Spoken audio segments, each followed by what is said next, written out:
যেখানে আমার ওয়াইফ আমাকে ঠকিয়ে নিজের ইচ্ছায় প্রতারণা করে অন্য একটা ছেলের সঙ্গ দিচ্ছে, আমি আমার স্ত্রীকে সেখানে আইনের আওতায় এনে বিচারের মুখোমুখি করতে পারতেছি না। এটা আমার কাছে মনে হচ্ছে অনেক স্ত্রীকে পরকীয়ায় লিপ্ত করার একটা ব্যবস্থা। প্রবাসী স্বামীর টাকায় অনেক স্ত্রীর পরকীয়া, এবং সেই স্ত্রীকে ধরা যাচ্ছে না, ছোঁয়া যাচ্ছে না, আইনের প্যাচে আনা যাচ্ছে না আমাদের এই রাষ্ট্রীয় ব্যবস্থায়। আইনে বলছে তুমি পরকীয়া করো, তোমাকে আমরা ধরবো না। এটা তো হতে পারে না এই দেশে, যেখানে যেই মানুষটার ঘামের বিনিময়ে অর্জিত টাকায় একজন স্ত্রী চলতেছে এবং সেই স্ত্রী সেই টাকা দিয়ে অন্য একটা ছেলের সাথে অবৈধভাবে মেলামেশা করতেছে, সেখানে নাকি স্ত্রীকে ধরা যাবে না, সেখানে নাকি স্ত্রীকে সহযোগী হিসেবে মামলা করা যাবে না। বলছিলাম আমাদের আইন রয়েছে দ্য পেনাল কোড 1860, সেই আইনের 497 ধারাতে ব্যভিচার সম্পর্কে বলা হয়েছে।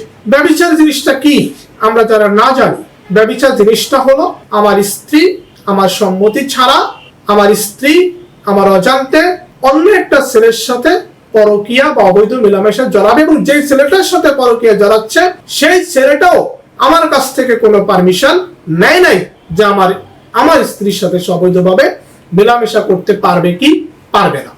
যাই হোক, দেখেন আমার স্ত্রীর টাকায় অন্য একটা ছেলে প্রতিষ্ঠিত হচ্ছে, আমার স্ত্রীর টাকায় অন্য একটা ছেলে রিল্যাক্সে চলাফেরা করতেছে, অথচ আমি আমার স্ত্রীকে শাস্তির মধ্যে আনতে পারতেছি না। এই 497 ধারাতে বলা হয়েছে যে আমার স্ত্রী যদি অন্য একটা ছেলের সাথে পরকীয়া জড়ায়, যেই ছেলেটা আমার পারমিশন ছাড়া আমার স্ত্রীর সাথে অবৈধভাবে মেলামেশা করেছে, আমি শুধু সেই ছেলেটার নামে মামলা করতে পারবো। এবং সেই ছেলেটার নামে মামলা যখন করব, দেখেন ভাই, তখন আমার বউ কি বলবে? আমার বউ বলবে না না না, ওর সাথে এরকম কিছু হয় নাই। যে অপরাধী, যে মূল অপরাধী, আমি বলবো আমার ওয়াইফ এখানে মূল অপরাধী, কারণ আমার ওয়াইফের যদি কনসার্ন মতামত সম্মতি না থাকতো, তাহলে অন্য একটা ছেলে আমার ওয়াইফের ধারে কাছে কখনো আসতে পারবে না, এটা তো স্বাভাবিক। সেই জায়গাতে যেখানে আমার ওয়াইফ আমাকে ঠকিয়ে নিজের ইচ্ছায় প্রতারণা করে অন্য একটা ছেলের সঙ্গ দিচ্ছে, আমি আমার স্ত্রীকে সেখানে আইনের আওতায় এনে বিচারের মুখোমুখি করতে পারতেছি না। সাজার কোনো ব্যবস্থা আমাদের রাষ্ট্রীয় আইনে নাই। এখানে আছে শুধুমাত্র যে ছেলেটা আমার স্ত্রীর কাছে এসেছে, যে ছেলেটা আমার স্ত্রীর সাথে অবৈধভাবে মেলামেশা করেছে, আমি শুধু তার নামে মামলা করতে পারবো।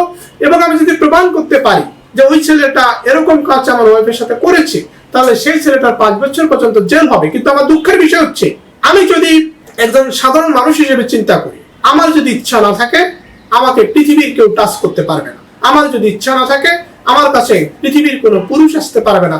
যেখানে আমি নিজের ইচ্ছায় ভুল করলাম, সেখানে আমার স্বামী আমাকে ধরতে পারতেছে না। এটা আমার কাছে মনে হচ্ছে অনেক স্ত্রীকে পরকীয়ায় লিপ্ত করার একটা ব্যবস্থা। আমার কাছে এটাই মনে হচ্ছে যত দ্রুত সম্ভব নারী পুরুষ উভয়ের সমান শাস্তির বিধান করা উচিত, তখন এই পরকীয়াটা অনেক বেশি কমে যাবে।